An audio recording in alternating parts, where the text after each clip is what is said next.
One of the Tea Party Republicans that Senator McConnell welcomed today was Senator-elect Rand Paul of Kentucky.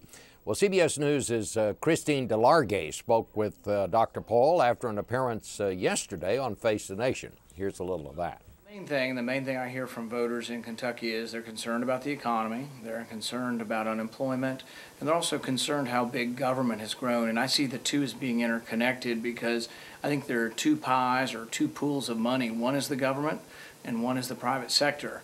The government has been growing at enormous rates, which also grows the debt. I want to grow the private sector, which means keeping more money in Kentucky and sending less money up here. And you're coming into a Democrat Senate, a Republican-controlled House.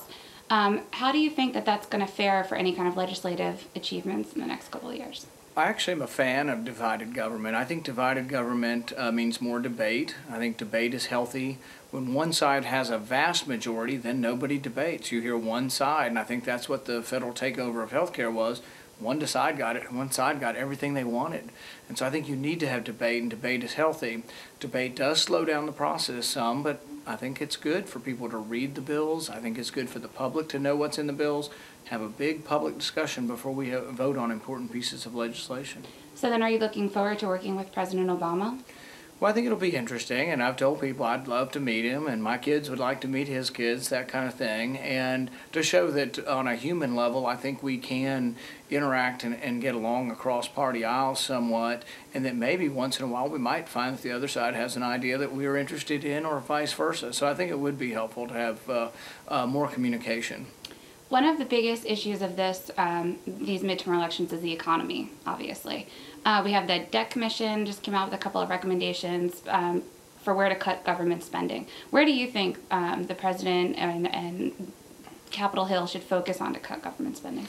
Everywhere.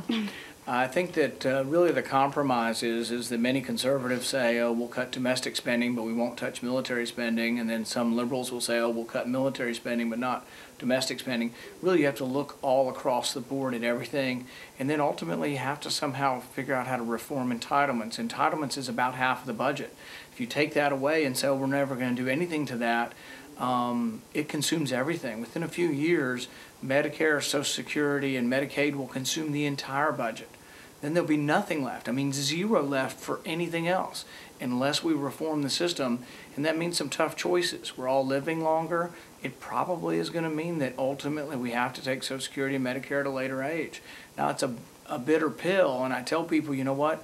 I'm not responsible for the baby boom. People have accused me of everything. I'm responsible for every problem they say. The other side says I'm responsible for.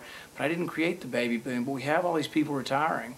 We're going to double the amount of people retired in the next few years. So we're going to go from like 40 million to 80 million people retired.